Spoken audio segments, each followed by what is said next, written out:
하나님께서 성경에 예수 그리스도를 가리켜 기록한 말씀을 다 응하게 한 것이라. 하나님께서 했다면 성경에 그를 가리켜 기록한 말씀을 다 응하게 하신 것이다, 이렇게 말했을 겁니다.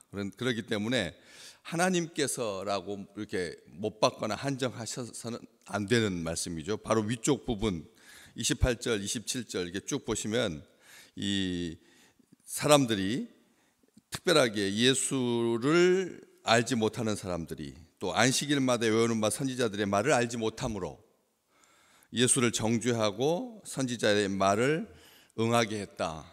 27절 그렇게 기록하고 있고, 또 오늘 29절에서도 성경에 그를 가리켜 기록한 말씀을 다 응하게 한 것이다. 응하다라고 하는 표현을 쓰고 있습니다. 실제 생활 속에서 어떠한 것이 응하다라고 하는 말은 응하다라고 하지 아니하고, 요즘 표현은 다 이루어졌다 이렇게 쓰죠.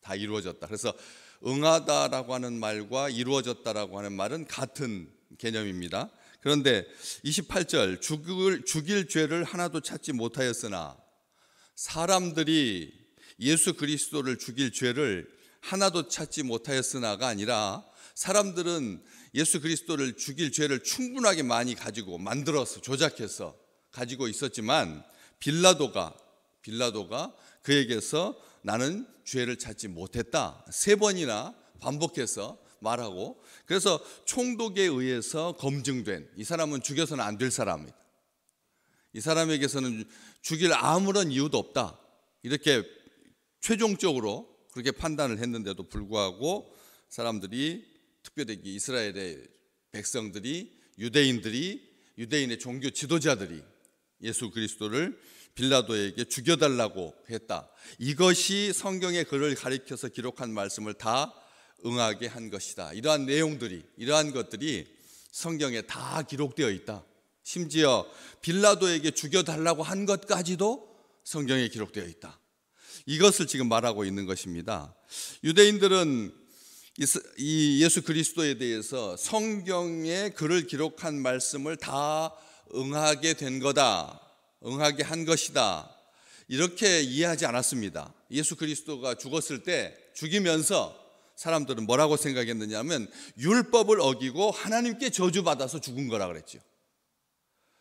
유대인들이 바라보고 있는 예수 그리스도의 죽음은 이것입니다. 분명합니다.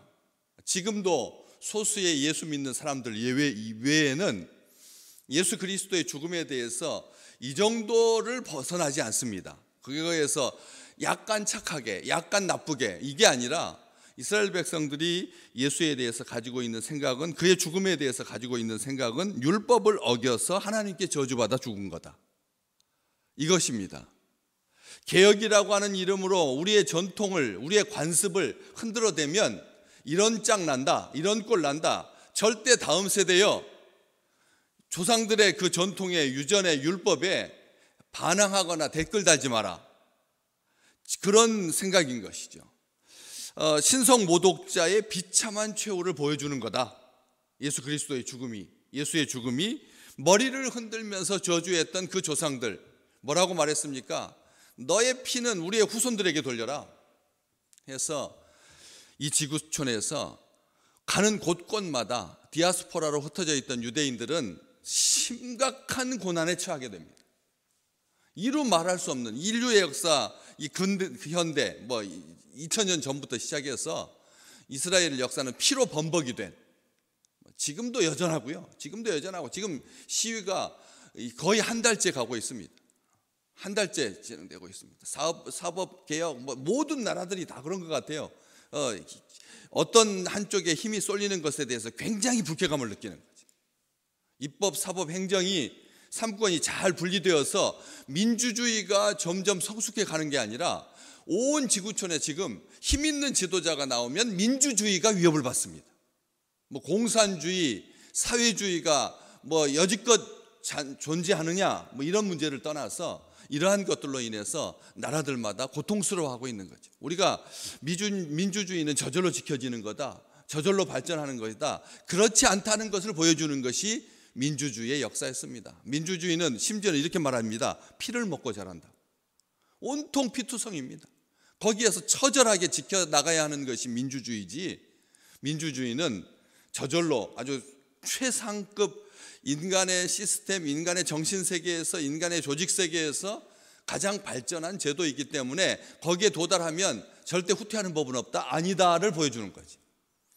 여기 그랬습니다. 죽일 죄를 하나도 찾지 못했는데 빌라도에게 죽여달라고 한 것까지 모든 것이 다 성경에 기록되어 있다, 예언되어 있다.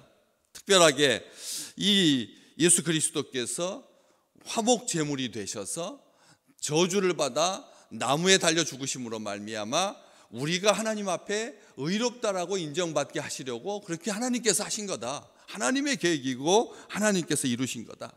저주받아 십자가에 죽으신, 우리 죄를 대신하신. 누가복음 24장 44절, 이거 기록한 누가가 예수 그리스도께서 성경에 대해서 하신 말씀 잘 기록해 놓았습니다. 나를 가리켜 기록된 모든 것이 이루어져야 하리라. 우리 주님께서 그렇게 말씀하셨거든요. 성경에 기록된, 나를 가리켜 기록된 모든 것이 이루어져야 하리라. 이 단순하게 하나님께서 미래형으로 표현하는 것은 이루어질 것에 대한 소망을 말하는 게 아니다. 사실의 어떤 여부 관계를 말하는 게 아니다. 주님께서 미래형으로 말하는 것은 반드시 이루어질 것이다라고 하는 신적 선언이다. 하나님께서 뭐뭐 하리라라고 말씀하고, 오늘 또 주의 백성들에게 말씀을 주실 때 하나님께서 뭐뭐 하여야 하리라라고 하면 그것은 반드시 이루어질 줄로 믿습니다. 아멘 하면 되는 것입니다. 이게 귀한 일입니다. 이 주님께서 나를 가리켜 기록된 모든 것이라고 했습니다. 주님께서 십자가에 죽으신 것까지만입니까? 아니죠.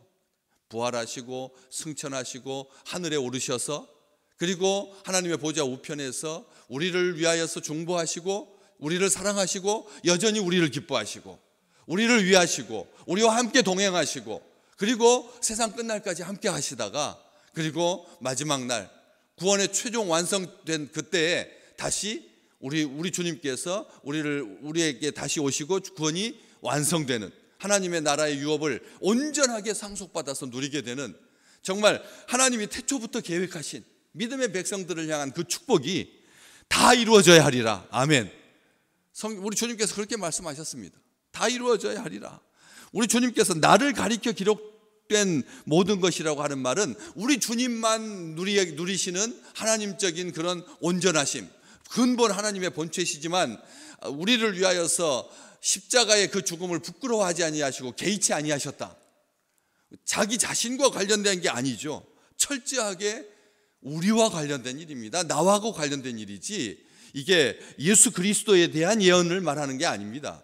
우리 주님의 예언은 하나님께서 우리를 사랑하시는 증거로서 예수 그리스도께서 고난당하시는 것이 이루어짐으로 말미암아 우리가 누리게 될 혜택을 말하고 있는 것이지, 하나님과 자신과의 관계만을 말하고 있는 것이 아니다라고 하는 것이죠. 어떻게 할 수 있습니까? 히브리서 11장 26절에 보면 과거에 출애굽 당시에 모세가 고난당했거든요. 모세 이야기를 쓰면서 뭐라고 그렇게 돼 있느냐면 히브리서 11장 26절에 그리스도를 위하여 받는 수모를. 모세가 그리스도하고 무슨 상관입니까? 그렇지 않습니까? 자기가 자기 백성, 자기 동족 사랑해가지고 고통당한 건데, 히브리서 기자는 모세의 그 고난을 그리스도를 위하여 받는 수모를 애굽의 모든 보화보다 더 큰 제물로 여겼다. 아멘. 그렇게 기록하고 있습니다. 모세 한 개인의 이야기가 아니라는 거예요. 철저하게 예수 그리스도를 향하고 있는 거죠. 우리의 삶이 오늘 또 삽니다. 오늘 또 우리의 삶을 사는 거죠. 그런데 우리가 당하는 일상적인 삶 속에서의 자잘한 고난뿐만 아니라 승리와 영광, 모든 분복까지도 다 예수 그리스도를 위하여, 예수 그리스도를 향하여, 예수 그리스도와 함께 있는 거지, 나 혼자 자존적으로 사는 게 아니다라는 말씀입니다. 우리는 우리가 공적으로 하나님 앞에서 역사에 이렇게 기록된 그런 부분만 하나님과의 관계성 안에서 있는 것이 아니라, 그렇게 동족을, 처음에 모세가 고난당한 것은 자기 혈기도 있었습니다. 자기 동족이 이집트 사람들에게 고통당하는 것을 보고 갑자기 화가 나서 분해서 한 일이었습니다. 어떻게 보면 감정 조절을 못한 거죠. 그렇기 때문에 쫓김받게 되고 광야로 쫓겨나가게 되지 않았습니까? 그렇기 때문에 인간적으로 봤을 때는 그가 하나님의 신앙 안에서, 믿음 안에서 이게 아니었던 거죠. 원수 갚는다라고 하는 것이 동족을 위함이었겠지만 그리스도를 위하여서 소모당한 것은 아니지 않습니까?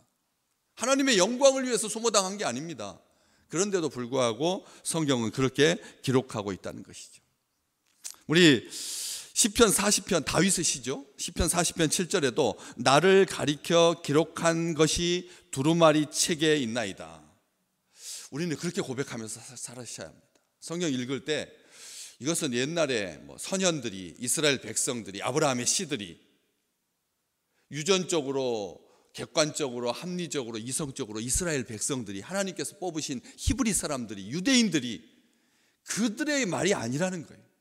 오늘 우리가 왜 하나님의 말씀을 듣고 하루를 또 시작합니까? 그럴 이유가 왜 있습니까?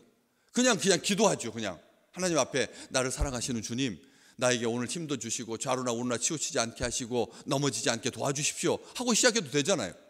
자기 침상에서 일어나서 그렇게 하나님 앞에 기도하고 시작하면 그것도 좋은 신앙의 본이고 그 모델이고 하나님의 사랑의 증거지 않습니까? 그런데 왜 우리가 말씀을 받고 기도하고 기도하면서 말씀이 읽습니까? 다 이런 겁니다. 다윗이 자기 후손 700년 뒤에 나올 예수 그리스도를 바라보면서 주님이라고 말했던 것을 성경은 기록하고 있습니다. 그렇기 때문에 시편에서 나를 가리켜 기록한 것이 성경책에 있습니다. 이렇게 고백할 수 있었던 것이죠. 우리 나를 가리켜 기록한 것이 성경책에 있습니다. 한번 속으로 한번 따라서 해보십시오. 나를 가리켜서 기록한 것이 성경책에 있습니다. 아멘. 오늘 하나님께서 우리의 발걸음을 인도하시고 하나님께서 오늘 대적의 손에 우리를 빼앗기지 아니하시고 악한 자가 만지지도 못하게 하시는 이것이